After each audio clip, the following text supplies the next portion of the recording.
හොඳයි අද දවසේ සාකච්ඡාවට මාත් එක්ක එකතු වෙන්නේ වරුණ රාජපක්ෂ. වරුණ ආයුබෝවන්. මේ ලොකු කතාවකට යන්න දෙයක් නැහැ. මොකද්ද මේ රනිල්ගේ පුටුවට කට්ටිය එක එක අර්ථකථන දෙන පුටුවේද ප්‍රශ්නේ තිබිලා තියෙන්නේ බලන්න. ලොකුම ප්‍රශ්නේ තිබිලා තියෙන්නේ පුටුවේ. ඇත්තට මොක පුටුවේ ප්‍රශ්නයක් නෙමෙයි. එහෙනම් ඔක ඔළුවේ ප්‍රශ්නයක්. එහෙමද? පුටුව දුකක් වෙලා තියෙන්නේ. ඔය අපි ඉස්සලා පුටුවේ ප්‍රශ්න ගමුකෝ. දැන් මම කියන්නේ දැන් මේ දවස් ටිකේ මම දැක්ක සෝෂල් මීඩියා වල අර කවුද දිලීප වීරිස් කියලා තිබ්බා නලින් ඉඳගෙන තියෙන්නේ කොහෙද මේ කොහෙද මේ බැල්කනියද නේ? බැල්කනිය කියලා වෙලා මියා ඉස්සරහා සීට් එකක් දීලා නැහැ කියලා. ඒක කොහොමද පොඩි දෙයක් තියෙනවා මේ ඉස්සරහා සීට් කතාවක් වෙලා අපේ ලංකාවේ කට්ටිය දෙන ඉස්සරහා සීට් දුන්නේ නැත්තම් මල පනිනවා නැගිටලා යනවා. ඔය ලොකු පුටු ප්‍රශ්නයක් කොහොමද තියෙනවා. ඒ පුටු ප්‍රශ්නේ ඉඳන් අනිත් ඉස්සරහා පුටුවක් හම්බෙලා නැහැ කියලා කොහොමද එංගලන්තේ ගිහිල්ලා. ඊට පස්සේ දැන් UMP කාරු ටික ඔක්කොම මොකද ගන්නේ නෑ මේ ඉස්සරහා පුටුවක් හම්බුණා නෙමෙයි ඒක බැල්කනියේ තිබුණා VIP බොක්ස් එකක් කියලා. ඊට පස්සේ හැබැයි එහෙම ඇත්තකුත් තියෙනවා. ඒ කියන්නේ ක්වීන් උනත් එන්නේ වෙනම තියලා දැන් නාට්‍යයක් බලන්න ගියාම සාමාන්‍ය බැල්කනි එක කියන්නේ එනවා බොක්ස් එකක් වගේ එකක් තියෙනවා. වගේ ගියාම ඒවා වෙනම අර බොක්ස් එකක් තියෙනවා ෂෝ එක බලන්න ප්‍රයිවසි වලට එහෙම වෙනම ඒක මොකද මේක මොකද කන්වෙන්ෂන් පවත්වන්න කියලා වෙනම හෝල් නෑනේ. ඒක අර සෙටප් එක ඇතුලේ තමයි තියෙන්නේ. මම කියන්නේ ඒක නෙමෙයි. දැන් මේ දැන් උන මේගොල්ලෝ දාන්න ගත්තා ඒකේ ට්‍රම්ප් හිටපුවා අරග හිටපුවා මේව හිටපුවා. කවුද දාන්න ගත්ත UMP එක? UMP කට්ටිය. ඒ ඉතින් අනිල් පාක්ෂිකයෝ දානවා දැන් නෑ මම මෙහෙමයි කියලා. ඒකට මම නිකන් බැලුවේ මේකේ මොකද්ද මේ සයිකොලොජි එක. නඩුවට සම්බන්ධයක් නැහැ නේ පුටුව මොකද්ද කියලා. ඔව්. නඩුවයි පුටුවයි අතර සම්බන්ධයක් නෑ. මේ නඩුව ගැන අපි වෙනම කතා කරමු දැන් මේ. ඔව් ඔබිට ඩික්ටා. ඒ කියන්නේ වැඩක් නැති ඒවා. ඒ වැඩක් නැති එකක් නේ. වැඩක් නැති එකක් තමයි දැන් මේ සාකච්ඡාවේ තියෙන්නේ. අනිල් මොකක් හරි වැරද්දක් කළාද නැද්ද කියන එකනේ නඩුවට දාලා. දැන් ඉඳගත්තු පුටුව. ඒ UNP එකේ අයගෙත් ඔළුවේ තියෙනවා සාමිනට. අනිල් කියන්නේ නිකන් මේ 아무තු කෙනෙක්. වෙනම තැනක වෙනම පුටුවක ඔහැරි ඉතින් නැත්නම් ඒක නිකන් අප්සෙට් එකක් වගේ එකක් තියෙනවා. සාමාන්‍ය පුටුවක් ඔහැරි හිටියද අප්සෙට් වගේ එකක්. ඒකේ ඒ හින්දා දැන් අර කියන්නේ නඩුවට වඩා වැදිලා තියෙනවා දැන් මේ පුටුවට. ඉතින් දැන් පුටුව තිබුණු තැනගෙන ඒගොල්ලෝ කියනවා මේක මෙහෙමයි කියලා. දැන් දිලීප පීරිස්ටත් මොන බයිලා ගැහුවා. දිලීප කියන්නේ JVP කාරින්ටත් ගිත් දැන් ඔය JVP කාර්යයත් රනිල්ට වදිනවා. වදිනවා නේ. ඒකනේ දැන් ඒගොල්ලන්ගෙත් ඔළුවේ තියෙනවා රනිල් නිකන් කියන්නේ රනිල් ඉන්න ඕන වෙන තරක. කොහේ හරි. ඒ හින්දා දැන් ඔන්න රනිල් දැන් රනිල් ඉඳලා නැහැ විශේෂ පුටුවක. ඒ කියන්නේ දැන් නිකන් හරිනම් රනිල් විශේෂ පුටුවක ඉන්න ඕනේ කියන එක එයාත් පිළිගන්නවා. ඒගොල්ලොත් පිළිගන්නවා. එන් JVP කාර්යයේ ඔළුවේ රනිල් කරඬුවක්. හරිද? ඒ UNP කාර්යයේ ඔළුවේ කරඬුවක්. ඒ හින්දා දැන් මේ ඔන්න උතන තමයි දැන් මේ ෆයිට් එක තියෙන්නේ. ඒ කියන්නේ ඇයි මේ රනිල්ට ගහන්නේ මේ යුද්ධයක් අරන් තියෙන්නේ කියලා නැත්නම් රනිල්ගේ විදේශ සංචාරය කියන කතාව ඒ තරම් මාරක් මොකක්ද නෙමෙයිනේ. ඒක අරන් තියෙන්නේ මේ වෙන ඔළුවේ තියෙන ඇතුලේ තියෙන මේ රනිල් කියලා කියන්නේ JVP කාර්යය ඉස්සර රනිල් කියන්නේ මාර පොරක්. එන කරඬුවක් උඩ. ඒ හින්දා මේ මාර පොරවල් හිටියාම පුංචි මිනිස්සු නෝන්ඩු වෙනවා. එහෙනම් මුට ගහලා ඉවර කරන්න ඕනේ. UNP කාර්යයෙන් ඔළුවේ තියෙන හැම එකක් රනිල් නැත්තම් තුමා UNP එකක් නෑ වගේ නිකන් අර එකක් ඒ හින්දා දැන් මේ වෙන ප්‍රශ්නයක් ඇවිල්ලා තියෙනවා. ඒ කියන්නේ මේ යටි හිතේ තිබිච්ච වෙන හීනමාන ප්‍රශ්නයක් තමයි මේ ෆයිට් කරන්නේ. ඇත්තටම මේ ඇවිල්ලා මේ නඩුවට දාලා එක නෙවෙයි. නමුත් දැන් මෙහෙම හිතන්නේ නැද්ද දැන් ඔය රනිල්ගේ නඩුව ඇත්තටම මිලියන 16 නඩුව දැන් ඔය එතන ප්‍රශ්න තියෙනවා. ඒ කියන්නේ අඩුම තරමේ ප්‍රකාශ සඳහන් කරගත්ත මිනිස්සුන්ගේ ටයිටල් එකක්වත් නැහැ. මොක්කුන්ගෙන්ද මේ ප්‍රකාශ ගත්තේ කියලා. එතකොට ඒ ප්‍රකාශ සම්බන්ධව එහෙට ගිය කණ්ඩායම නීතිපතිට ඒ කරුණු පිළිබඳව වාර්තා කිරීම සම්බන්ධව ගැටලු ප්‍රමාද ගැටලු සහ ගැටලු තියෙනවා. ගියයි කියන නීතිපතිට නොකියා ගිය අය ඉන්නවා. හරිද? එතකොට නීතිපතිතුමත් ලොකු උනන්දුවක් මේ නඩුව සම්බන්ධව දක්වන්නේ නැහැ. දිලීප පීරිස්ට තමයි ඒ උනන්දුව තියෙන්නේ. ඒ කියන්නේ දිලීප පීරිස්ට මොනවා හරි කැරට්ටලයක් බස්සලා තියෙනවා මේ ආණ්ඩුවෙන් මේමයි බැරි වුණොත් එළිය කැම්පේන් එකකුත් යනවනේ හර්ෂණ නානායක්කාරටයි දිලීප මේ නීතිපතිටයි විරුද්ධව හර්ෂණ නානායක්කාර උඹ මෙහෙම මිනිහෙක් කියන වචනය උපුටා ගැනීම අපි කියනව නෙමෙයි එළියේ ඉන්න සියලුම සෝෂල් මීඩියා ඉන්න කට්ටිය ලොකු කොන්ෆ්ලික්ට් එකක් හදාගෙන තියෙනවා හර්ෂණ නානායක්කාරත් එක්ක අපි සෝෂල් මීඩියා වලින් තමයි මේ ආණ්ඩුව ගෙනාවේ උඹ කවුද එහෙම කියන්න උඹලගේ වාසුදේව නානායක්කාර හේම කුමාර නානායක්කාරලා අර වලිය ප්‍රභු නිර්ප්‍රභු වලියනේ හර්ෂණ නානායක්කාර ඇවිල්ලා මචං වාසුදේවලගේ වලව් පැලන්තියේ කියන්නේ වගේ වුණාට නානායක්කාර වලව් කියලා කියමුකෝ. ඔව්. එතකොට ඒක යනවා උඹලා මේකට මේ ආවේ කාලයක් රාජපක්ෂලා එක්ක බුදියලා කාලයක් මේගොල්ලෝ රනිල් එක්ක ඉඳලා දැන් මේ උඹ ඇවිල්ලා උන්ව ප්‍රොටෙක්ට් කරන එක කරන්නේ. ඒ නිසා අනුර බොසා මේගොල්ලන්ගේ මේ සෝෂල් මීඩියා ලැන්ග්වේජ් අනුර බොසා මූ අයින් කරන්න. මූ හරියන්නේ නැහැ. මූ අපේ රටත් කනවා. මේකට මේ මිනිස්සු ඡන්ද දුන්නේ නැත්තම් අරගලයක් එන්න පුළුවන්. බලට අරගලයකින්ද යවන්න ඕනේ. එහෙම දැන් ආණ්ඩුවට ලොකු තර්ජනයක් කරනවා මේ නීතිපතිව අයින් කරන්න කියලා. හැබැයි දැන් ආණ්ඩුව ඇවිල්ලා වරුණ ආණ්ඩුව ඇවිල්ලා ආණ්ඩුව පුරාජේරු ගෙතුවේ මේ කොහෙන්ද ආපු එකක් නේ. මේ මිලියන 16 අවභාවිතේ. හරිද? ඕකෙන් අවුරුද්දකට වඩා රනිල්ල හිරිය දැම්මුත් එයා අවුරුදු 7ක ප්‍රජායිතිය හවුසි කරලා ඉවර වෙලා රනිල්ල දේශපාලන විතං කරන්න තියෙන කෙටිම මාර්ගය තමයි මේක හොයාගත්තේ. හැබැයි ඕක නෙමෙයිනේ. කඳුළු පෙරාගෙන හොටු පෙරාගෙන පාර්ලිමේන්තුවට ඉදිරිපත් කරපු අර අල් ජසීරා එකෙන් එළියට ආපු කතාව. අපිත් බලාගෙන හිටියා. අපිත් එදා ඉඳන්ම චැලෙන්ජ් කරා. මං පළවෙනි දවසේ ඉඳන්ම කිව්වා හොඳ වැඩක්. ඇත්තටම ජවිපේ තමන්ගේ කාඩර් එකට ආදරේ නම් ජවිපේ වෙනුවෙන් මේ රට වෙනුවෙන් මරණය තෝරගත්ත කාඩර් එකට ආදරේ නම් ඒ මිනිස්සුන්ට සාධාරණයක් කරන්න ඕන නම් ඒ මිනිස්සුන්ගේ ජීවත් වෙලා ඉන්න දෙමව්පියන්ට සාධාරණයක් කරන්න ඕන නම් අර වලේ ඉන්න මේ සමාදානෙන් සැතපෙන අයට සාධාරණයක් කරන්න ඕන නම් සමාදානෙන් සැතපෙන්න බැරුව ටයර් එක උඩ සැතපිච්ච අයට සාධාරණයක් කරන්න ඕන නම් කරන්න ඕනේ මේ බටලන්ද පාර්ලිමේන්තට විරුද්ධව නඩු දාන එකනේ. බටලන්ද කොමිසමට රනිල් කිව්වා මේකට වැලියු මේ වැලිඩේෂන් එක ගැන මේකට මොකද වැලියු එකක් මොකක්ද ඒකට කියන්නේ වචනේ මේකට මේ වටිනාකමක් නැහැ. මොකද ඒක පාර්ලිමේන්තුවේ ටේබල් කරලා නැහැ කියලා. ඒ කියපු සැනින්ම ඊගාව සතියේ මේගොල්ලෝ ඒකට වැලිඩිටි එකක් දෙන්න ඒක පාර්ලිමේන්තුවේ ටේබල් කරලා ලොකු සාකච්ඡා බටලන්ද පිළිබඳව පාර්ලිමේන්තුවේ කතිකාවතක් පවත්වලා සාකච්ඡාවක් පවත්වලා ඩිබේට් එකක් තියලා ඒ ගැන කතා කරලා අඬලා බටලන්ද නඩු දාන්න ඕන කියලා. බටලන්ද නඩුවනේ දාන්න ඕනේ. වෙන නඩු දාලා මොනව කරන්නද? මම ඒකට විරුද්ධයි. ඇයි? මම විරුද්ධයි කියලා කියන්නේ ඉස්සෙල්ලා දැන්. ඉතින් ඒකනේ වා විරුද්ධ වුණා විරුද්ධයි කියන්නේ. නඩුව වටලන්දද නඩුව මේ රට ගියප එක තියලා ගන්න එපා. ඔයා කියන එක හරියි. දැන් රනිල්ට ගහන්න ඕන නම් නඩුව වටලන්ද කියනවා කියන්නේ. ඒක දැන් එහෙනම් මං කියන්නේ ජවිපේ පර්ස්පෙක්ටිව් එකකින් බලනකොට ජවිපේ කාඩර් එක සතුටු කරන්න නම් එහෙමත් නැත්නම් මුන්ට සාධාරණයක් වෙන්න නම් අර වදකාගාරවල ඉඳපු වදකාගාරවල දුක් විඳලා එළියට ආපු අය ඉන්නවනේ තාම. එහෙම නඩු තියෙනවා 3ක්. ඔව්. දැන් රනිල්ට අදාළව තියෙන නඩු 3ක් තියෙනවා. නඩු 3ම ගමුකෝ. නඩු නැහැ නමුත් නඩු දාන්න පුළුවන් දේවල්. ඔව් චෝදනා. එක චෝදනා ඉල්ල වෙච්ච ඒවා. එකක් තමයි බටලන්ද. එක තමයි මහ බැංකුව. 3 තමයි මේ පොදු දේපල කේස්. පොදු දේපල එක. ඒතර පොදු දේපල එක ගත්තාම ඇත්තටම ඒක ඔය පුටුව ඉඳගත්තේ කොහෙද? ඔයගේ කුණුහරුප වාද කරන්න ඕනේ නැහැ මම ඒකේ විහිළුව කරගත්තේ. ඒ කියන්නේ දැන් පළවෙනි එක දැන් රනිල් ලංකාවේ ජනාධිපති. හරිද? සියලු ජනාධිපතිලා නීති තියෙනවානේ. අනුරාධ ජනාධිපති, රණ්ඩු ජනාධිපති, රනිල් ජේ.ආර්.ගේ සිට ඔක්කොම ජනාධිපතිලා එකයි. විදායක ජනාධිපතිවරු ආපු දවසින් ඉඳලා එකයි. ඒතර ජනාධිපති කෙනෙක්ට එයා පෞද්ගලික ජීවිතය සහ රාජකාරී ජීවිතය කියලා එකක් තියෙනවද නැහැ? නෑ. අපි දැනුවත් නෑනේ. ඔව්. මොහෙන්ද මේ ඉරාක් ගහලා ඉන්දුනියා හොරෙන් දැන් ඕක දැන් මේ ඇමරිකාවේ තියෙනවා. ඉන් හවුස් කියලා එකක් වෙනම තියෙනවා. කියන්නේ හවුස් එක ඇතුලේදී හවුස් එකෙන් එළියේදී හවුස් එක ඇතුලේ දැන් මේ එංගලන්තයේ තියෙන අගමැතිවරයා හවුස් එක ඇතුලේදී ගන්න තීරණ වලට මුක්තිය කියන්නේ ක්‍රිමිනල් ඔෆෙන්ස් එකක් වැරද්දක් කළොත් එයා හවුස් එක ඇතුලේදී ක්‍රිමිනල් ලේවලට එයාට නෑ. එයාට නිර්මුක්තියක් තියෙනවා. හැබැයි එළියේදී එහෙම නෑ. එහෙම තියෙනවා. හරිද? දැන් ඒකට ඒ වගේ ගහම ගත්තාම දැන් ලංකාවේ මේ ජනාධිපතිට අදාළව පෞද්ගලික ජීවිතයක් කියලා එකක් නෑ. ඒකට හොඳ උදාහරණ මෛත්‍රීපාල සිරිසේන රට ගියා පුද්ගලික කටයුතු කරන්න ගිහිලා තිබුණා. එතන ඒ කාලේ පාස්කු ප්‍රහාරය සිද්ධ වුණා. පාස්කු ප්‍රහාරයේදී වගකීම ගත්තේ නැහැ කියලා මෛත්‍රීපාල සිරිසේනට නඩුවක් දැම්මම පුද්ගලික කටයුතු වල හිටියද ඒව අදාළ නැහැ. මම පෞද්ගලික කටයුතු කියේ මම නිමාඩු වගේම කියන්න බෑ. හරිද? ඒකට ජනාධිපතිට හැම වෙලේම මොකද මේ වැඩ බලන ජනාධිපති කෙනෙක් පත් කරන්නේ නැහනේ. වැඩ බලන ඇමතිවරු පත් කරනවා. ජනාධිපති කෙනෙක් පත් කරන්නේ නැහැ. ඒ නිසා ජනාධිපතිට තියෙන අඛණ්ඩ වගකීම දූරේ ඉන්න තාක්කල් එයාට ඒකේ නිමාඩුවක් නැහැ. පෞද්ගලිකද රාජකාරීද කියලා දෙකක් නැහැ. එතකොට ජනාධිපති කොහෙ ගියාත් ඒ කියන්නේ තඹුත්තේ ගමට ගියොත් අම්මා බලන්නත් යන්නේ ආණ්ඩුවේ ජනාධිපති. ආණ්ඩුවේ වාහනේ ආණ්ඩුවේ ආරක්ෂකයෝ ඉන්නවා. කලින් දවසේ ගිහිල්ලා මොනවද සිකියුරිටි චෙක් කරනවා. නේ ඇඩ්වාන්ස් යනවා. ඒ ඔක්කොම කරනවා. ඒතකොට යන්නේ තඹුත්තේ ගමටද ලන්ඩන් වලටද කිව්වහම වෙනසක් නෑ. තඹුත්තේගම මේ පොදුයි මේ ලන්ඩන් පෞද්ගලිකයි කියලා එකක් නෑ.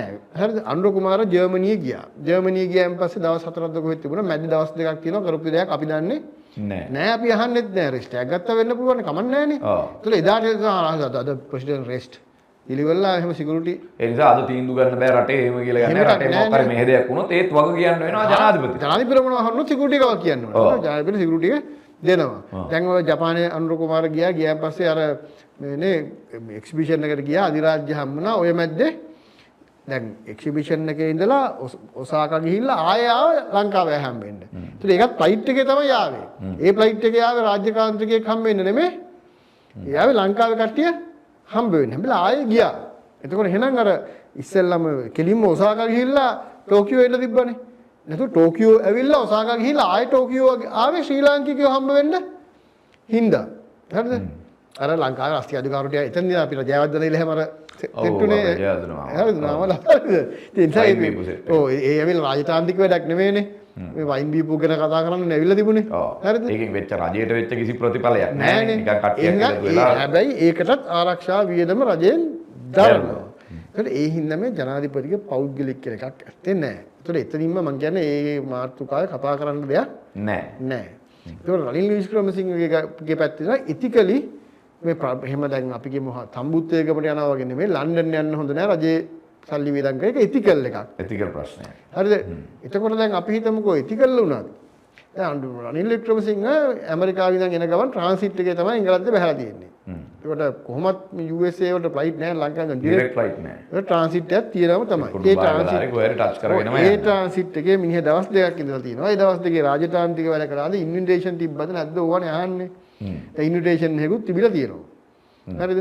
ඒතකොට ඒ ඇත්තටම විභාගය කරනවා නම් කරන්න තියෙන්නේ මම ඒකට එකඟ නැහැ. මම කියන්නේ ඒකවත් කරන්න ඕනේ නැහැ කියලා. ඒත් කරන්න තියෙන්නේ ඔය මේ මොකද ඉන්විටේෂන් එක තිබ්බද නැද්ද කියලා. දැන් ආණ්ඩුවේ සල්ලි වේදම් කරන් ගියපු ගොවිලෝ ටික CID එකේ උන් ටික ගිහිල්ලා ඒක චෙක් කරලා නැහනේ. ඒගොල්ලෝ ඒක කැම්පස් එකට ගිහිල්ලා නැහැ. හරිද? තානාපති කාර්යාලයෙන් ප්‍රකාශයක් කරන් ඒ තානාපති කාර්යාලයෙන් ප්‍රකාශයක් කරන හොයන්න ඕනේ නෑනේ මෙහි දැන් කතා කරලා අහන්න පුළුවන්. ඒකට ඒක වෙනම විභාග කරන්න ඕනේ මේ කට්ටිය ආපු එක හරිනම් හරිද කියලා. ඉතින් ඇත්තටම ඔය රනිල්ගේ නඩුවේ නඩුවක් නෑ. ඒකට එන්න ඇත්තටම ඒ දැන් මං කියන්නේ මේක නෙමෙයි නඩුව බටලන්ද කියලා. ඒක තමයි. ඊළඟට ගන්න පුළුවන් එහෙනම් බටලන්ද ඉස්සලා අපි ගමුකෝ. ඊළඟට තියන මේ මොකද්ද? දැන් ඔය මහ බැංකුව එක. දැන් මහ බැංකුව කතාව ගමුකෝ. මහ බැංකුව කතාව ගත්තාම දැන් මම දැක්ක ඊපෙද ආයුධ කියලා තියෙනවා. මේ බැලුම් කරේ වංචාවෙන් ලැබිච්ච මුදල් මේ JVP එකටත් දුන්නා කියලා. මම දන්නේ නැහැ දැන් ඒක රාජිතෙන් අහන්න ඕන කතාවක් නෑ. එහෙමුණුත් එහෙම ආපහු මේ මහ බැංකු වංචාවක් වෙලා තියෙනවා එහෙනම් රාජිතරනෝ. ඔව්. දැන් රාජිතගෙන් දැන් රාජිත කියනවා නම් මහ බැංකු වංචාවේ සල්ලි ටික JVP එකට දුන්නා කියලා. දැන් රාජිත කෙනාලා අහන්න ඕනේ මහ බැංකු වංචාවේ සල්ලි කාටද? දැන් JVP එක කොහෙද එහෙම ප්‍රකාශයක් කරලා තිබ්බේ? දැක්ක මීඩියා වල තිබුණා. හරිද රාජිත කියලා මහ බැංකුව කියලා තියෙනවා වාට නෑ ඔව් මීඩියාව තිබ්බා. ඒතර රාජිත මේ කියලා තිබ්බා. ඒතර එහෙම JVP එකක් ගත්තා නම් ඉතින් එහෙනම් මහ බැංකුව වංචාව කියලා තියෙන්නේ. වෙලා තියෙනවා එහෙනම් ඒක තමයි ගන්න ඕනේ. හරිද? දැන් එතකොට දැන් අපි කොහොමද මම දන්නේ නැහැ මහ බැංකුව වංචා කතා. හැබැයි මම දන්නවා අනුර කුමාර දිසා ඒ ඉන්ඩයික්මන්ට් එකේ ඒකේ රනිල් වික්‍රමසිංහ ඉන්නවද අඩුතරම මේ මහ බැංකුව වංචාවේ? නෑ නඩුවේ නෑනේ දැන් රනිල්. හරිද? නමුත් දැන් රනිල් බේස් කරන ඔය ගියේ මං කියන්නේ එහෙමනම් ඒන කලින් නඩුව වැරදි හරි නම් මොකක් හරි නෑ ඒක ගන්න ඕනේ. ඒතකොට ඒකත් නෑ නික අරගෙනත් නෑ ගන්නෙත් නෑ. හරිද? එහෙනම් ඊළඟට ඉතුරුලා තියෙනවා මේ ආණ්ඩුවෙන්ම ගෙනල්ලා පාර්ලිමේන්තුව සභාගත කරපු බටලන්ද. නේ? හරි බටලන්ද කියලා කියන්න මම ඒතර කියන්නම් නෑ බටලන්ද කියන එකේදී ප්‍රශ්නේ තියෙන්නේ බටලන්දට රනිල් වික්‍රමසිංහට නඩු දාන්න ඕනේ කියන එක සම්බන්ධව තමයි අල්ජසීරා වාර්තාවේ ඔබ මෙහෙම කරලා තියෙනවා ඔබ ටෝචරින් තැනක් පවත්වාගෙන ගිහින් තියෙනවා මෙන්න මෙහෙම දේවල් වෙලා තියෙනවා මේන්න බටලන්දේ සාක්ෂි කියලා අර හිටපු මාධ්‍යවේදියා කියනවා. එතකොට රනිල් වික්‍රමසිංහ මහත්මයා කියන බටලන්දට වැලිඩිටි එකක් නැහැ. මොකද ඕක පාර්ලිමේන්තුවේ ටේබල් කරලා නැහැ කියලා. ඒ කියපු සැනින් ඒකට ලොකු ප්‍රෙෂර් එකක් ආව මේ ආණ්ඩුවට. දැන් උඹලගේ ආණ්ඩුව තියෙන්නේ. ඇයි මේක උඹලා පාර්ලිමේන්තුවට ගෙනල්ලා මේකට වැලිඩේෂන් එකක් වටිනාකමක්. මේක තවදුරටත් වටින දෙයක් කියන එක ගේන්නේ නැත්තේ ඇයි කියලා ලොකු ප්‍රෙෂර් එකක් ආය වෙලාවේ සමාජයේ. ඒ නිසාම සතියක් එක දෙකක් ඇතුළත ටක් ගාලා පැලවත්තෙන් මේක ගෙනල්ලා පාර්ලිමේන්තුවට දැම්මා. ගෙනල්ලා පැලවත්තේ කණ්ඩායම හොටු පෙර අඬ කරපු කතා ඇඬුවා මේක පිළිබඳව කතා කරමින් ඇඬුවා. නෑ මේකට අපි සාධාරණී කරනවාමයි ඉෂ්ට කරනවාමයි කියලා පොරොන්දු වුණා. ඒ වොයිස් කට් ඔක්කොම තියෙනවා දැන් එහෙම තියෙද්දී ඒ පිළිබඳව නඩුවක් ගොනු කරන්නේ නැතුව ඒ පිළිබඳව නඩුවක් ගොනු කරන්න නීතිපතිවරයාට දීපු උපදේශයක්වත් නීතිපතිවරයා මෙහෙවීමක්වත් නැතුව මේ ළඟම තියෙන කුරුල්ලගෙන්නේ නවන්න හදන්නේ. හැබැයි මේකට පදනමක් නැහැ. මේකට අදිතියවත් මේ නඩුවට මොකක් හරි ගේමක් ගහන්න පුළුවන් වෙන්න පුළුවන්. නමුත් මම කියන්නේ මේක ඉස්සරහට ඇදගෙන යන්න. අපි දන්නේ නැහැ මේකේ අවුට්කම් එක මොකක් වෙයිද කියලා. ඒක ඉතින් ඒක අධිකරණයේ තීන්දුව කරයි. නමුත් මේකට නීතිපතිවරයාගේ තියෙන මැලිභාවය පිළිබඳවත් හර්ෂණ නානායක්කාරයකට උඩගෙඩි දෙනවා මුන්ව ආරක්ෂා කරනවා. දැන් නාමල් රාජපක්ෂගේ නඩු තීන්දුව නඩු දිනය ජෙන් වුණා කියලා ජූන් වලට ඒකත් හර්ෂණ රාජකරුණයි හර්ෂණ නානායක්කාරයි මේ කවුද නීතිපති පිටින් නිකන් දාන තැනට ඇවිල්ලා නේ තියෙන්නේ. මේගොල්ලෝ කවදාත් නාමල් අල්ලන්නේ නැහැ. ඒ කියන්නේ අධිකරණයේ තියෙන කටයුත්තක් පිළිබඳව ඒකට අවශ්‍ය කාලය පරීක්ෂණ වලට යන කාලය නඩුකාරතුමා තීන්දුව කළා අපි එහෙනම් මේ දවස් වෙනකන් දෙනවා කියන තීන්දුව ඒක නඩුකාරවරයා ගන්න තීන්දුව. දැන් ඇත්තටම දැන් පාදිසියේ විමල් රත්නායක පපුවට ගහගෙන හරිද? වෙනව බටලන්ද ඇයි ඒක එතනින් නැවතුනේ? දැන් මට තියෙන ප්‍රධාන ප්‍රශ්නය බටලන්ද නැවතින්නේ. දැන් බටලන්ද පිළිබඳව සහ ඔය ජවිපේ ඉතිහාසය පිළිබඳව මට කොහොමද තියෙන්නේ මේ ඒකට අගේන්ස්ට් කියවීමක්. ඒකට ප්‍රතිවිරුද්ධ කියවීමක්. ඒකට හේතුව 1983 6වෙනි විවස්ථා සංශෝධනය ගෙනහම ඒ සංශෝධනයේ පැහැදිලිවම 157 වගන්තියේ A45 කියන දෙකේ පැහැදිලිව සඳහන් වෙනවා රජයට විරෝධීව කුමන්ත්‍රණයක් කරොත් ආයුධ සන්නද්ධ අරගලයක් කරොත් එහෙම ඒ පක්ෂ තහනම් කරන්න පුළුවන්. ඒ වගේම මේ අය අවුරුදු 20 අවුරුදු මරණීය දණ්ඩනය අවුරුදු 20 දක්වා හිරේ දැමීම ජනාධිපතිට මොනවා හරි කරොත් අවුරුදු 7ක් දක්වා සිරේ දැමීම. එතකොට ඒගොල්ලන්ගේ ප්‍රජායිතිය අහෝසි කිරීම, පක්ෂ විසුරුවා හැරීම, පක්ෂ තහනම් කිරීම, පක්ෂයේ දීපල රජයට පවරා ගැනීම, മന്ത്രിවරුන් නම් ඉන්නවනේ മന്ത്രിවරුන්ගේ മന്ത്രി දුර අහෝසි වීම ආදී විශාල කරුණු ටිකක් මේකේ තියෙනවා. ඒක ජනතා විමුක්ති පෙරමුණටම විතරක් නෙමෙයි උනේ. ඔය 83 ඔය 6 වෙනි සංශෝධනය ගෙනාවට පස්සේ මේ දෙමළ පක්ෂවල ඉන්න අය മന്ത്രിවරු 6 දෙනෙක් මේ ඕට්ස් දෙන්න අකමැති වුණා මේක මේ පනත දැම්මට පස්සේ ඒ 6 දෙනාගේ මෛත්‍රී දූර අහෝසි වුණා ඒ වෙලාවේ. හරිද? ඊට පස්සේ ජනතා විමුක්ති පෙරමුණ අර තහනම් පක්ෂයක් බවට පත් වෙන්නේ එමය. ඒගොල්ලන්ගේ දේශපාලනය කරන අයට ප්‍රජායිතිය අහෝසි වෙන්නේ එමය. ඒ සියලු කාරණා වෙන්නේ ওই 83 ඔය ගේන 6 වෙනි විවස්ථා සංශෝධනයෙන් පස්සේ. ඒ ඕස්ට්‍රේලියාවේ බැරි වෙච්ච නිසා තමයි ඔය වෙලාවේ දෙවිඩ සන්දානයේ දෙවිඩ සන්දානයේ වෙලා තිබුණු පක්ෂයට උතුරේ පක්ෂ නමත් ඇති සමාජයට මං ගාවන් කියලා. ඒගොල්ලන් තිබිච්ච විපක්ෂ නායක ධූරය නැති වෙලා ගියේ. ඔව්. සහ දැන් මේකෙදි මේ ලස්සන කතාවක් තියෙන ඒකේ මේ ලතින් වචනය මේ ටිකක් කටට නිකන් අමුතු වචනයක්. ඒක තමයි සිංහල කාලේ කතාව කියන්නම්. දැන් ඕවයි කාලාවරෝධි ප්‍රශ්නයක් තියෙනවා කියලා සමහරව හිතනවා. දැන් බටලන්ද කමිෂන් එකේ තියෙන මොනවද සාක්ෂි නඩුවේ සාක්ෂි විදියට ගන්න බෑ. අලුතෙන් සාක්ෂි දෙන්න ඕන නඩුවට. කියන්නේ කොමිසමේ සාක්ෂි ටික අරන් කට් ඇන්ඩ් පේස්ට් කරලා මේ ඒක නඩුවේ සාක්ෂි කරන්න බෑ නීතියට. නීතියට අනුව එහෙමනම් මේ නඩුව අහනකොට ආයි නැවතත් අර සාක්ෂි වැඩක් නැහැ. අලුතෙන් සාක්ෂි ඉදිරිපත් කරන්න ඕනේ උසාවියට. සාක්ෂිකරුවෝ එන්න ඕනේ. මේ උසාවියට ඔප්පු කරන්න ඕනේ මෙන්න මෙහෙම දේවල් වුණා කියලා. තව කාරණාවක් තියෙනවා කාලාවරෝධයේදී කාලය රජුට සහ රාජ්‍යයට එරෙහිව ගලා නොයයි. තමයි නීති මූලධර්ම. ඒ කියන්නේ රජුට සහ රාජ්‍යයට එරෙහිව කවදාවත් කාලය ගලා යන්නේ නැහැ. ඒකින්ද කාලාවරෝධයේ ප්‍රශ්නිකුත් නැහැ කියලා මේකෙත්. ඒතකොට ඇයි එහෙනම් මේ ජවිපි මේක දාන්නේ නැත්තේ? දැන් ඔය කාලය සම්බන්ධයෙන් ප්‍රශ්නේ පරණ සාක්ෂි හරි මොනවා හරි ආයෙ ගන්න බැරි ප්‍රශ්නයක් නම් එහෙමත් නැහැ. දැන් ඔකට දාලා පාර්ශවයන් කියන්නේ මේකෙන් පීඩාවට ලක් වුණා කියලා ටීවී එකේ වොයිස් කට් දීපු කට්ටියක් ඉන්නවා. කකුල් පෙන්න අත් පෙන්න දැම්ම ඔලු පෙන්න ඒ සමහරු පට්ටපල් බුරුකාරෝ කියලා මම දන්නවා. මොකද අපේ ගමේ එකෙක් ඉන්නවා. මේ මිනිහගේ ඔලුව හරහාට මේ කඩු පාරක් වැදුණු කොහොමද කියලා මම පෞද්ගලිකවම දන්නවා. අපේ ගමේ මිනිහා පට්ටන්දදී කඩු පාරක් කෑවේ නැහැ. මිනිහා පට්ටන්දද කියන්නේ නැති එක වෙන කතාවක්. නමුත් මිනිහා කඩු පාර කෑවේ මොනවා කරන්නද කියලා මම වැඩක් නැහැ. වයසක මිනිස්සුකින් ඒ කතාව කියන්නේ නැහැ. ඒ જાතියවත් තියෙනවා. හැබැයි කොහොම හරි කියපු කට්ටිය ඉන්නවනේ. ඒ කට්ටිය ඉන්නවා. සහ ඊළඟට ඕකට සම්බන්ධ වෙච්ච ඩග්ලස් පීරිස් තාම ඉන්නවා. හිටපු අය ඉන්නවා. රනිල් ඉන්නවා. ඔය ඔක්කොම ටිකත් ඉන්නවා. ඉතින් ඒ හින්දා ඔයා කියන විදිහට බාධාවක් නැහැ. ඔව්. බාධාවක් නැහැ. එකම ප්‍රශ්නේ තියෙන්නේ බටලන්ද දැම්මොත් එහෙම බටලන්දේ ත්‍රස්තවාදය සහ මේ බටලන්දේ ගෙනගිය වදකාගාරය පිළිබඳ ගැටලු දෙක දැන් බටලන්දේ වදකාගාරයට ගැටලුවක් එන්නේ 1994 අංක 22 දරන ඔය වද හිංසා සම්බන්ධ පනතක් ගෙනවා චන්ද්‍රිකා බණ්ඩාරනායක ආවට පස්සේ මේ වෙච්ච අර එයා එන්නේම ඔය සූර්ය කන්දයි බටලන්දයි දෙක ගොඩ දානවා කියන ඇහිල්ල ඒගොල්ලන්ට සාධාරණයක් කරනවා කියන එකනේ. ඒතකොට ඒගොල්ලෝ පනතක් සම්මත කරගන්නවා. ඔය පනත සම්මත කරගත්ත එක තුල ඒ පනතෙත් ප්‍රතිවිධ විධාන තියෙනවා. මේ කියපු ඔහොම වදකාගාරයක් පවත්වාගෙන ගියා නම් ඒවට දෙන්න ඕනේ දඬුවම් හා ඒ වැරදිකරු වුණොත් ඒගොල්ලන්ට වෙන්නේ මොනවද කියන එක කාරණා සම්බන්ධ. හැබැයි ඊට වඩා නරක කාරණාවක් වෙනවා මේ නඩුව ඇහුවොත්. ජනතා විමුක්ති පෙරමුණ මේ රටේ තියෙන නීතියට අනුව ජනතා විමුක්ති පෙරමුණ ත්‍රස්තවාදී කණ්ඩායමක් කියලා නැවතත් ඔප්පු වෙනවා. මොකද ඕම් කරපු ත්‍රස්ත ක්‍රියාවන් උන්ට දැන් නැහැ ඔය කියන්නේ බටලන්ද දැන් වාර්තා රනිලුත් යනවා එහෙම වුණොත් ඔය කියන එක රනිල් යනවාද නැද්ද කියන එකත් උසාවියෙන් තීරණය කරනවා.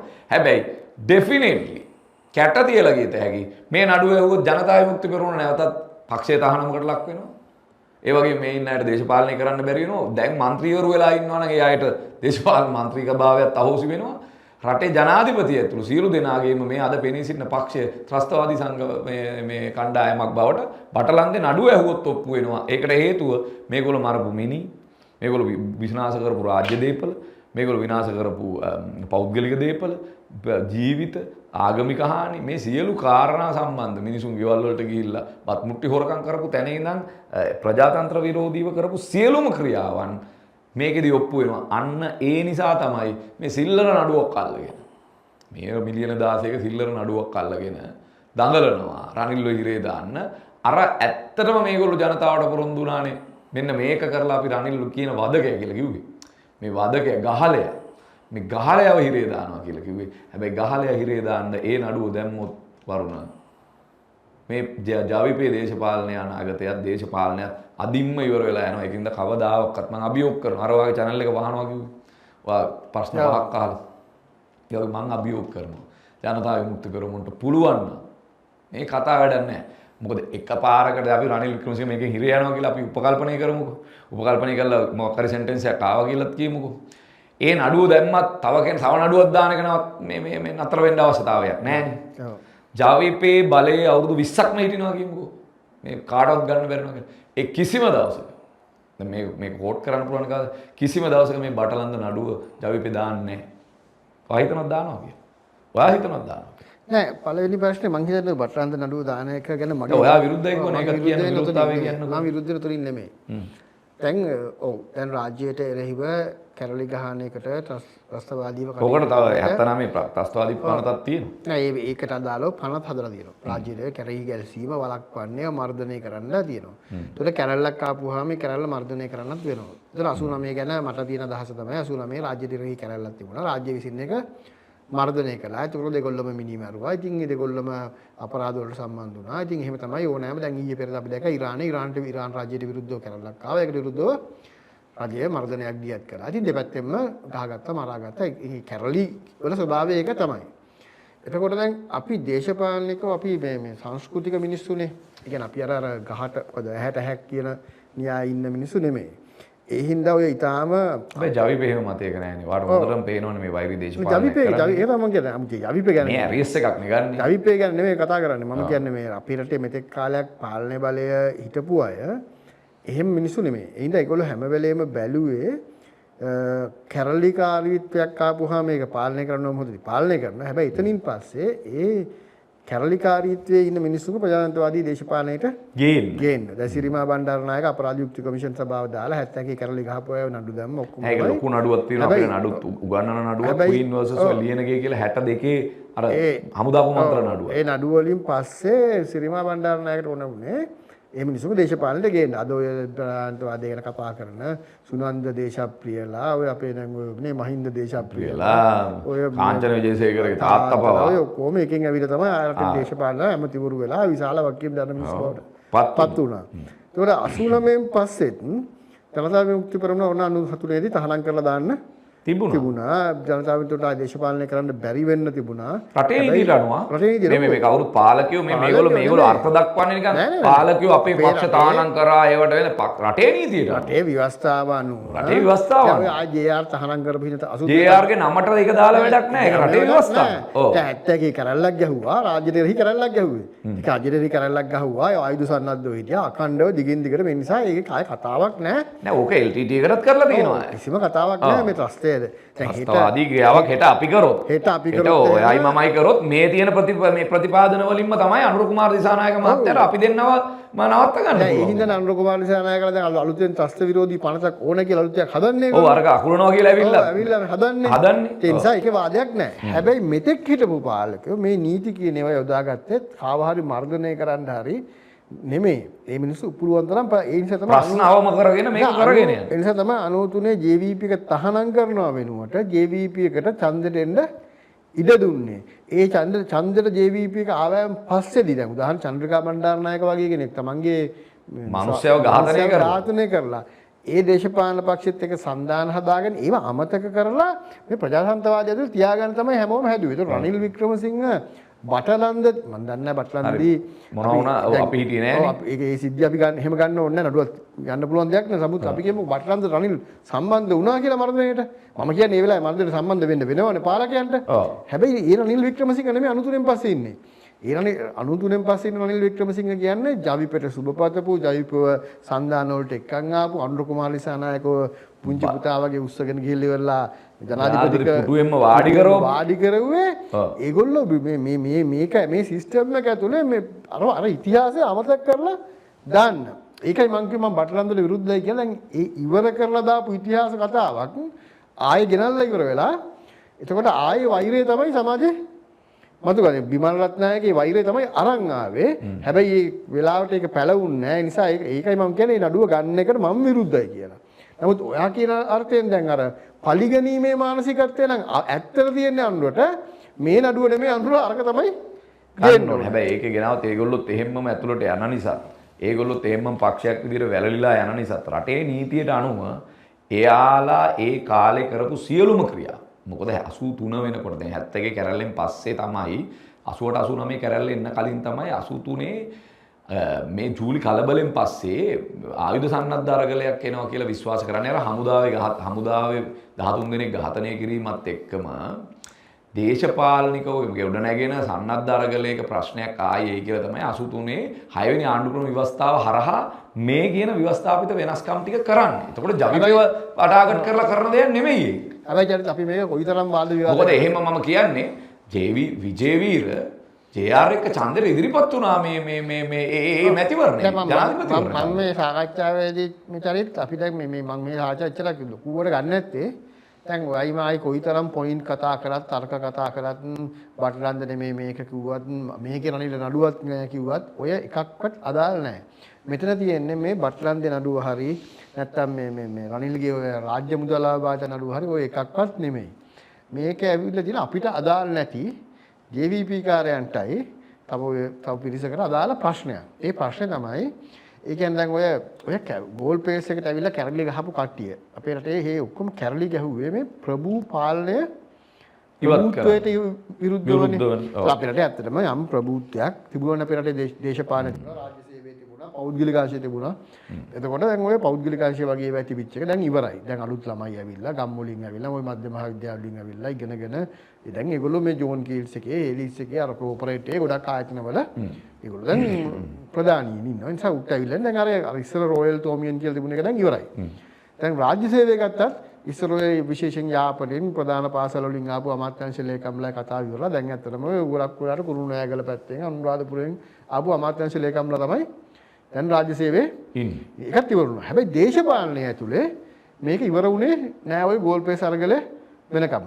අවංකව ගත්තොත් එහෙම UNP එක ගත්තොත් ඒ කොහොම ගත්තොත් ඒ ප්‍රභූ පන්තියක් තමයි ඉන්නේ හිටියේ. සජිබේ ගත්තත් ඒක එහෙමම තමයි. ශ්‍රී ලංකාවේත් එහෙමම තමයි. එතකොට දක්ෂතාවය හැකියාව මතම කෙනෙක්ට එන්න බෑ.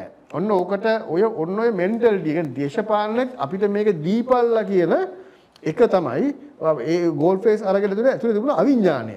හරිද? ඒ තරක මොනවා ගෙනාවත් අරකට එක්ක තිබුණු තරහ තමයි තිබුණේ. උඹලා විතරක්ම මේක අල්ලගෙන ඉන්නවා මේක අපිටත් දියා. දැන් ඕක හින්දා JVP එක කොහෙවත් හිටියේ.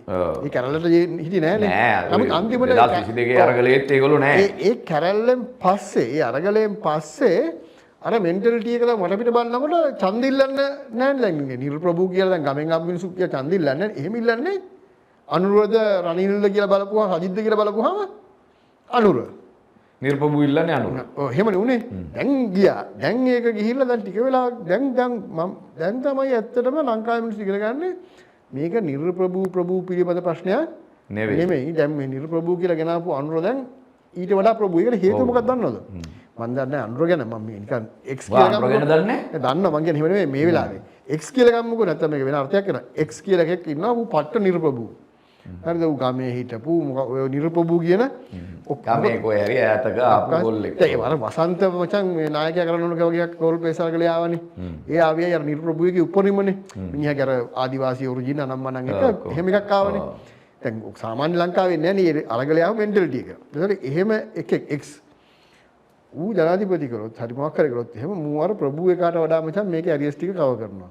ඌට වඩා මූ මම සිංහලෙන් කියමු X කියන එක ඌට දැන් කලින් හිටපු කාඩ හොරකම් කරනවා. X කියන එක කලින් හිටපු කාඩ බඩු ගහනවා. මේ තේරෙන භාෂාවෙන් කිව්වොත් හරිද? තියෙන ආතල් ඔක්කොම ගන්නවා මජර වැඩ ඔක්කොම කරනවා. ඕකෙත් හොඳට බලන්න මම මේක දැකපු එක තමයි බලය සම්බන්ධයෙන් ප්‍රශ්නේදී. හරිද? X කියන එක මේ බඩු ගහන්න ගත්තොත් හරිද? ඌ සෙට් වෙන්නේ මචං ඊට කලින් ජනාධිපතිලා සෙට් වෙච්ච ඒවා එක්ක. මේ X කියන එක ඒ හේතුව මොකද්ද? අර දැන් මචං ලස්සනම කෙල්ල හරි නෙමෙයි හොයන්නේ. ඌ කැමතිම එකක් නෙමෙයි. ඒ අර බල සම්බන්ධයක් මචං. අරක ටච් කරොත් තමයි මමත් ඒ ලෙවල් එකට යන්නේ. ඕක තේරෙනවා ගමේ පන්සලේ හාමුදුරුවොත් එක්ක ගෑනු අය සම්බන්ධ වෙනවනේ. හරිද? සමහර තැන්වල ගොඩක් තැන්වලදී එහෙම ගම්වල ආකර්ෂණයක් තියෙනවා සිවුරට. අන්න කතාවක්නේ. ඒකට හේතුව මොකද්ද මචං? ඒකට හේතුව තමයි ඉස්සල්ලා දැන් ගෙදර ගෑනු එක්කනට බලය පවත්වන්නේ කවුද? පිරිමියන්. ඌ ගහනවා, බයිනවා, ඌ තමයි ඡන්දිය ගෙදර. හරිද? දැන් ඌ අඳිනවා අර හාමුදුරුවෝ. ඔව් ඌ අඳිනවා හාමුදුරුවන්ට. හරිද? එතකොට ගෑනු එක්කලා මට මගේ මිනිහට වඩා උඩින් ඉන්න එතකොට මේ වෙන මොකක් හරි නෙමෙයි අර බල සාධකේ තමයි ඒ ඇට්‍රැක්ෂන් එක හැදෙන සාධක. මේක ඇත්ත. ඔය දැන් පාසල් වල ගත්තත් අර කොල්ලට ඔය ඇට්‍රැක්ෂන් එක හැදෙන්න හේතුව ඔය ලොකු පාසල් වල ශිෂ්‍ය ናයකයා කියන්නේ එහෙනම් පොරක්. ඒතර උට හෙන්න බලයක් තියෙනවා මුළු ඉස්කෝලේක ටීචර්ලාට කන්ට්‍රෝල් නැති ළමයි 3000ක් උට කන්ට්‍රෝල්. ඒ හරි බලයක් එක. ඒ බලයට තමයි ඔය සම්බන්ධේ හැදෙන්නේ. ඒතර ඔන්න ඔය කතාව. එතකොට දැන් මචං දැන් මේ මෙතනක් තියෙන්නේ දැන් අනුර වගේ කෙනෙක්. දැන් අපි X අමතක කරමු. අනුරගේ ලෝකේ ඉන්න පට්ටම මචං පොර තමයි රනිල්. එතකොට අනුර ආපු වෙලේ දැන් මචං රනිල්ට බය වෙන්නේ මචං. ඔව්. ආපු වෙලේ රනිල්ට බය වෙන්නේ. අනුරට ඕන මචං රනිල්ව කිච කරන්න, පොඩි කරන්න මචං, වට්ටන්න. ඒ අනුර විතරක් නෙමෙයි අර ලේයර් එකටම ඕක ඕන. දැන් මට මචං රනිල්ට කිච කරන්න දෙයක් නැහැ. මොකද මට ඇත්තටම රනිල් පොරක් නෙමෙයි. අමුතු පොරක් නෙමෙයි. මම රනිල්ට රනිල් කියනවා. එතකොට දැන් රනිල් ජනාධිපති වෙලා ඉද්දිත් මචං අපිට අමුතු පොරක් අපේ ඔළුවේ මචං මේ ප්‍රශ්නේ අපි ඉවර කරන් ඉවරයි. තියෙන්නේ අපිට සජිත් පොරකුත් නෙමෙයි අනුර පොරකුත් නෙමෙයි. ඉතින් අපි දේශපාලනයේ වගකීම් දාලා ජනාධිපති වුණාම ඔව් ඉතින් අපේ ප්‍රොටෝකෝල් එකට යන සලකන්න වෙනවා. ඒක වෙන කතාවක්. මම කියන්නේ අපි එහෙම අර අරුම විදියට මේ අරගල හිටපෙවුම් වගේ මම මෙන්ටලි එක නෙමෙයි. මම මේ කියන්නේ අපිට කවදත් එහෙම අමුතු එකක් රනිල්ට වැරදිලා රනිල් නෙමෙයි වෙන කවුරු හරි කෙනෙක් කියලා හිතමුකෝ. ශාරුක් ખાන් කියලා හිතමු වෙන කවුරු මොකක් හරි එහෙම චරිතයක් කියලා. ඒ ඉන්න එකාගේ අඩුවක් තියනවා අපි ඌගේ අඩුව කියනවා. ඉතින් හැබැයි ඌ හොඳ උට මේ වැඩේ කරන්න පුළුවන් අපිට බැන්න අපි උට ඒක කරන්න දීලා පැත්තටලා ඉන්නවා. ඒ දැන් අනුරලා එහෙම නෑ මචං. එහෙනම් දැන් රනිල්ව කිච කරන්න try කරනවා. ඉතින් එක කට්ටිය රනිල්ව කිච කරන්න කරනවා. තව කට්ටියක් නෑ නෑ රනිල් මාරයි කියලා කියන්න try කරනවා. දැන් ඒ හින්දා තමයි මම කිව්වේ ඩයලොග් එක අපිට නම් අදාළ නෑ. හැබැයි අපේ සමාජයට දාලා. ඒක මේ උසාවියේ නෙමෙයි මේක විසඳෙන්නේ. මේ මිනිසුන්ගේ ඔළුවල. ඒ කියන්නේ කිච කිරීම සහ කිච නොකිරීම. පොර කිරීම. පොර කිරීම අතර ෆයිට් එකක් මේ යන්නේ. ඉතින් එක කට්ටියක් කිච කරනවා එක කට්ටියක් පොර කරනවා. අනුර දන්නේ මේකෙන් එන්න අනුර පුංචි වෙනවා කියලා.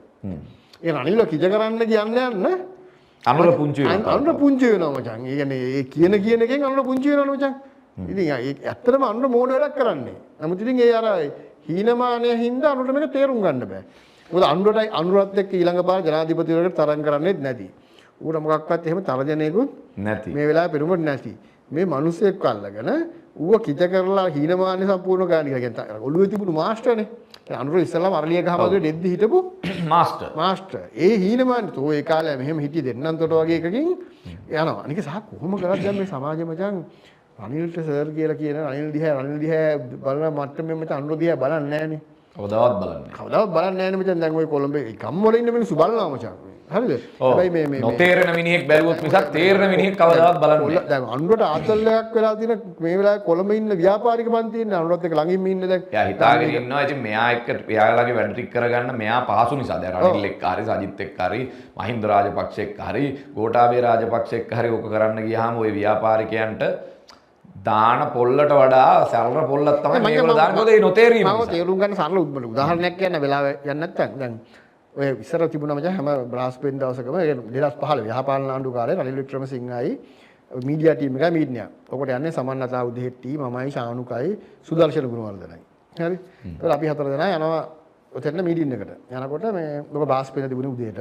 සතියේ ප්ලෑන් එක හදන්නේ. යනකොට මේ දවසක් අපි යනකොට දැන් ධම්මික පෙරේරා ඉන්නවා ජෝන් අමරතුංගත් එක්ක ඇවිල්ලා එතන හිටගෙන. දැන් සිකියුරිටි කෙන්දර ඇල්ලලා ඉතින් අපේ නමේට නම් මීට් එක තියෙන්නේ මම එන්න කිව්වා. ඉතින් අපි ඇතුළට ගියා. යනකොට අපේ මීට් එකට සාමාන්‍යයෙන් පැයක් එකමාරක් යනවා. මොකද දේශපාලනේ කතා කරන මීඩියානේ. ඊට පස්සේ මම ඇතුළට යද්දි මම අහුවා මේ සර් මේ ධම්මිකයි ජෝන් අපි පස්සේ එන්නද ඒක නෑ මේකනේ ෂෙඩියුල් එකේ තියෙන්නේ. කිව්වා. ඉතින් මම බලුවා කිසි හදිසියකුත් නෑ. ඉතින් අපිත් එක්ක අර ඕපු දූපතු ඒ මීඩියා එකේ දිහා කතා කරනවා පැයක් එකමාරක් විතර කතා කරලා ඊට පස්සේ තමයි දැන් ධම්මිකේ එතකොට එළියේ ඉන්නවා මචං. ඒතර දැන් රනිල් මචං ධම්මිකව ගණන් ගත්තේ නෑ ඒ වෙලාව. එහෙම ගණන් ගත්තේ නෑ නෙමෙයි ඉතින් උන්ට. එහෙම ඒ මගෙන් මාව හම්බෙන්න ආපු කෙනෙක්. හරි. දැන් මචං එහෙම නෑනේ මචං අනුරා ඔව් සභාපතිවරු දාන්නේ කවුද? ධම්මික කෝල්ලයක් දීලා අනුරට කිව්වොත් මල්ලි හම්බෙන්නේ අනුර යනවා ධම්මිකේ ගෙදර. ඔව්. හරිද ඔන්න හරිද? ඔක ඇත්ත කතාව. එහෙම යනවා කියලා අපි දන්නවත් එක්ක. ඉතින් ඒ හින්දා මචං දැන් වෙලා තියෙන්නේ ඉතින් අනුරට අක්කා අර කියන්නේ ලොකු මෙන්න මේ ගැප් එක ඔන්න ඔය හීනමාන ප්‍රශ්න මචං මේ විසඳ ගන්න යනවා. රටේ කොළඹ නම් තියෙන්නේ ඕක. කොළඹ ඔක්කොම ව්‍යාපාරිකයෝ සීලු දෙනා මේකට කැමතියි කියලා දන්නවද? මේ ව්‍යාපාර ටික කරන්න හරි ලේසියි. කියන ඕන එකක් ගැන අනවබෝධයකින් හෝ පර්මිෂන් එකක් ගන්න එකක් හෝ මොනවා හරි දෙයක් තියෙනවා නම් ටක් ගාලා වැඩේ කරලා දෙනවා. මොකද ලොකු අවබෝධයක් නැහැ මේකේ තියෙන දිග පළල පිළිබඳව. සහ අර රෙකග්නිෂන් එක ඔයා කියනවා. ඒ කියන්නේ ඕනම කෙනෙකුට දැන් මේගොල්ලන්ට ඒගොල්ලන් ලොකුවටනේ පෙවුනේ. ඒ නිසා දැන් මේගොල්ලෝ ජනාධිපති විදිහට ඉන්නකොට මේගොල්ලන්ට ඒගොල්ලොත් එක්ක සමතැනට ඒම ව්‍යාපාරිකයොත් එක්ක සමතැනට හරි වීම ජනාධිපතිතුමා කියලා හරි කතා කිරීමම ලොකු දෙයක් වීම තුල ව්‍යාපාරිකයොත් බලනවා මරුණේ අනිත් ජනාධිපතිලා මුන් අපි ගියාම නම් ගන්නෙත් නැහැ බලන්නකො අනුර බලන්න කිසි වෙනසක් නැහැනේ ඉස්සර වගේ අනුරමනේ දැන් මට මේ ළඟදී අර මේ අර එදා මේ ඔය YouTube එකේ කෙනෙක්ව හම්බ වෙන්න කියලා එයාගෙන මල්ලි මාර සරලයි ඔයාම එක්කන් යන්නම් මාර හොඳයි ඔයා ඒ අනාධිපති කියලා වෙන්න කලින් ඉඳපු කෙනාමයි දැන් ඉන්නේ මාර මේ ඔය අනිත් ජනාධිපතිවරු වගේ ඇඳලා නැහැනේ මෙයා අර මෙහෙම මචං වෙන්න දැන් ජනාධිපති වෙන්න කලින් මචං ඔය ධම්මික පෙරලව ඔය ඉෂාල්ලව ඔය රවිලව ඔය කට්ටියව හම්බ වෙන්න අනුර යනවා අඳුන් යනවා සල්ලිල්ල ගන්න මචං ඡන්ද වලට ඒතර මම කෝල් එකක් දාලා කොහොමද අපි හම්බෙන්නේ නෝයාව හවල් වෙලාවට එනවා කියලා ගිහිල්ලා යාව හම්බ වෙලා මචං ඒතර මිනිහා සල්ලි ගන්න යන්නේ මචං ඌ ඉන්නවා කාමරේ මේගොල්ලෝ එළියනවා ආරය කවුරු හරි දෙන්න කියනවා තුඩා ඉන්න ඉඳ ගන්නවත් ඒකත් බීලා සල්ලි පක්ෂයට සල්ලි අරගෙන යනවා මචං හරිද ඒතකොට දැන් එහෙම ගියපු මිනිහනේ මචං ඊට පස්සේ දැන් මේ ආයේ ජනාධිපති වෙලා එන්නේ එතකොටත් මචං අරයා කෝල් එකක් දාලා මේ අපි පොඩ නේ ගුවහම ඉතින් මචං ඒ ඔහොමනේ කතාව හැදෙන්නේ. ඒ හින්දා මේ සම්බන්ධය මචං හදන්න අර මේ ගැප් එකක් එක්ක හදන්න බෑ. ඉතින් ඔන්න ඔය ෆයිට් එක මේ තියෙන්නේ. ඉතින් ඒකයි මම කියන්නේ අපි මේ නඩුවේ මොකද්ද රනිල්ගේ ලන්ඩන් නඩුවේ මචං නීති තර්ක අනම්මනම් අපි කතා කරලා නැහැ. ඒක උසාවියේ කතා කරා. ඒක ඉවර වෙනවා මචං. මොකද කොහොමත් ඕක අර දැන් තාම රනිල්ගේ පාර්ශවයේ මුක්තිය ඉල්ලලා නැහනේ. මුක්තිය ඉල්ල නැත්නම් මුක්තිය ඉල්ලුවොත් නිකන් වරදක් කළා වගේ වෙනවනේ. මුක්තිය ඉල්ලලා නැතුව ෆයිට් කරලා බැරිම අවස්ථාවක් આવොත් මුක්තිය ඉල්ලන්න වෙනවා. පුළුවන්. හරිද? ඒතකොට මේක රනිල් හිරේ යන්නේ නැහැ ඉස්තිරවම. නෑ මචං මුක්තිය තියෙනවා තාම අයින් කරලා නැහනේ. කොහෙද ලංකාවේ ව්‍යවස්ථාවේ ජනාධිපතිවරයාගේ මුක්තිය අයින් කරලා තියෙන්නේ? හොඳට බලන්නකෝ 35 කියලා බලන්න මං කියන්නේ අයින් කරලා නැහැ. ඕක ඉල්ලන්න පුළුවන්. හරිද? ඒක ඉල්ලලා නැති ප්‍රශ්නේ තියෙන්නේ. ඉල්ලන්නේ වැරදි වුණොත් නේ ඉල්ලන්නේ. ඒක එකක්. දෙවෙනි සාධකයේ මචං මම දන්නවා ඉස්තිරව මොකක් ඇත්තටම නිල ආරාධනයක්. නිල ආරාධනයේ ඉන්විටේෂන් එකක් තිබුණා. ඒතර අදාළ ওই ඉන්විටේෂන් එක මචං ඇවිල්ලා තියෙනවා. ඒතර මේගොල්ලෝ ඉන්විටේෂන් එක දැන් ඔය නඩු අධිකරණයේදී මචං නඩුකාරයා කියන්නේ මචං ඉදිරිපත් කරන කරුණුනේ මේ ඉන්වෙස්ටිගේෂන් එක කරන කට්ටිය. ඒ කරුණු 99ක් නෙමෙයි 100ක් තිබ්බ 100ම තියෙන්නේ මේක පුද්ගලික සංචාරයක් කියලා. හරිද? හැබැයි ඉන්විටේෂන් එක බැලුව බැලමට. ඔව් ඉන්විටේෂන් එක දැම්මහම මචං මේක ඉවර වෙනවා. ඕක දැන් මේ ඉස්කෝලේ නඩු නෙමෙයි අඩු ගන්න ඉස්කෝලේ විවාද කණ්ඩායමක හරි ඉඳලා තියෙනවා නම් මචං ඕක තේරෙනවා. හරිද? එක පොයින්ට් එකයි මචං මේක ඉවර කරන්න ඕනේ. තර්ක විදීමේදී එක පොයින්ට් එකයි. දැන් මේ ඔක්කොම තර්ක ගොඩනගලා තියෙන්නේ රනිල්ට ආරාධනයක් නැත කියන පදනමේ ඉඳලා. නැත කියන්න මචං කරුණු අපි 2000ක් දැම්ම කියමුකෝ. 2000ම තියෙද්දි මෙන්න ආරාධනීය කියලා කිව්වහම ඒක ඉවරයි. ඒක දාලා නැද්ද තාම? ඒක ඉදිරිපත් කරලා තියෙන ඒක පිළිගන්නේ නැහැ කියලානේ කියන්නේ. ඒ පිළිගන්නේ නැහැ කියන්නේ මේක මේ ආරාධනා පත්‍රය ඇත්ත එකක්ද නැද්ද කියලා පිළිගන්නේ. ඇත් දෙකක්ද නැත් දෙකක්ද කියලා බලන්න නේ මචං ලන්ඩන් යන්නේ. එහෙ ගිහිල්ලා නෑ නේ. ලන්ඩන් ගිහින් කැම්පස් එකට යන්න නැතුව මචං අපේ එම්බසියට ගිහිල්ලා එම්බසි තනකොළ කපන මිනිස්සුයාගෙන අරගෙන මෙයාගෙන ප්‍රකාශන කරගෙන ඉල්ල මොකද අපි දන්නේ නැහැ තනකොළ කපන එකක් ගත්තද නැද්ද කියලා. මුත් අපි දන්නේ නැහැ තනතුරු නැහැනේ. තනතුරු නැතිලා අපිට ඕන කෙනෙක් කීයද වැසිකිලි සුද්ධ කරන එක්කෙනාද කියලා අපි දන්නෙත් නැහැ. අහලා මේ එහෙම හරියන්නේ නැහැනේ. මේ විශ්වවිද්‍යාලයෙන් එපු එක මචං මේ විශ්වවිද්‍යාලයෙන් අහන්න ඕන මේක ඕගොල්ලෝ එපු මේක කියන්න මේක ඒක අහන්න නැතුව ආවෙම මචං මේක නිල එකක් කියලා දන්නවා. මේ ඩ්‍රාමා එක ඇදයි යන්නනේ තියෙන්නේ. මං කියන නිසා මේ ඩ්‍රාමා එකක් වෙනුවෙන් අපි කාලේ නාස්ති කරලා වඩා හොඳයි. අපි මේක අර ඇත්ත කතාව ගන්නවා. මේ අනුර වා කීප එක තමයි වෙන්නේ. මේකෙන් අනුර පොඩි වෙනවා. අනුර පොඩි වෙනවා. ඈ? ඔව් අනුර පුංචි වෙනවා ඒකයි. ඒකනේ. දැන් අනුර ලොකු වෙන්න කියලා හදපු එකෙන් අනුර පුංචි වෙයිද ඒක? නැත්නම් ඕන ලොකු මිනිස්සෙක් වෙන්න පුළුවන්. ඔයා කියනවා වගේ බටලන්ද ඇදගෙන. අර ගන්න පුළුවන්. අන්න පොරක් අන්න පොරක් වෙන්න පුළුවන්. හැබැයි පොරක් කරලා පක්ෂ දහනම් කරගන්නත් පුළුවන්. දහනම් කරගන්නත් පුළුවන්. අනුරට ওই ඔප්ෂන් දෙකම තියෙනවා. ඔප්ෂන් දෙකම විවෘතයි. හැබැයි මෙම අනුරටත් මේ JVP එක මාර ඇණයක් වෙලා දැන් තියෙන්නේ. ඇත්තටම කරුමයක් කියලා. මේ මිනිස්සුන්ට ඕනේ පොඩ්ඩක් මේ බිස්නස් එකත් කරගෙන රටත් ගොඩ දාගෙන දැන් IMF එක ආවනේ ආපු වෙලාවේ පොරොන්දු වුණානේ අකුරක් නෑර මේ රනිල් වික්‍රමසිංහ IMF ප්‍රෝග්‍රෑම් එක කරනවා කියන්නේ. අනුරට ඇත්තට උපදේශයක් අපි දෙමුද? මචං ඇත්තටම නේ බටලන්ද කේස් එක අරගෙන දාන්න. බිමල්ලන ගෙනාවේ හරි බිමල් ඔයා කිය බිමල් වෙන ෆයිට් කරන්න බලවත් එක්ක. බිමල් කෝ ගෙන්න අපි දාමු කියලා දාන්න. මචං දාලි වරලා බිමල්ලා ඒක JVP විනාද කියලා අනුරට ජීවිතේට ඉස්සරහට යන්න පුළුවන් මිනිස්සු දෙයක් එක යන්න කියලා. මාලිමාවත් එක්ක ඉස්සරහට යන්න තියෙනවා. ඉස්සරහට යන්න තියෙන්නේ. මාලිමාවට දාලා නෑ නෑ බටලන්. අර එක දාලා නෑ නෑ මාලිමාවේ පිළිගන්නවනේ කොහොමද විජේ වීරයාගේ නායකයා නෙමෙයි කියලා. ඒතර ඒක කිසිම ප්‍රශ්නයක් වෙන්නේ නෑ. මම නම් කියන්නේ අනුරට කාලයක් එතකොට සමහර විට ඔය තියෙන කරදර වලින් ගැලවිලා මේ රෙඩ් ටේප් සයින් කරලා අනුරටත් සාමාන්‍ය මිනිස්සෙක් විදියට දේශපාලනය කරගෙන මේ ජනප්‍රිය ප්‍රවාහය ඇතුලේ අර අනිත් අය වගේ පොඩ්ඩක් ප්‍රභූ දේශපාලනයේ අර තියෙන මෙන්ටැලිටි එකෙන් ඔය පලි ගැනීම වෛරය මේ ක්‍රෝධය අයින් කරලා සාමාන්‍ය මිනිහෙක් විදියට ලස්සනට දේශපාලනය කරලා රිටයර් වෙන දවසටත් නේ ලොකු අවදානමකින් තොරව රිටයර් වෙන්න පුළුවන් වෙයි. දැන් මේ කරත්තේ නැග්ගොත් එහෙම මතක තියාගන්න කර්මය ආපහු මේ කැරකිලා එන වෙලාවට අනුරටත් ඔය කැරකෙන්න ඉඩ තියෙනවා. ඉතින් ඒ නිසා ඔය ඔප්ෂන් දෙකම තියෙනවා. ඉතින් අපි අනුරට කියන්නේ ලන්ඩන් නෙමෙයි රෝසමල බටලන්ද. බටලන්ද තමයි රෝසමල.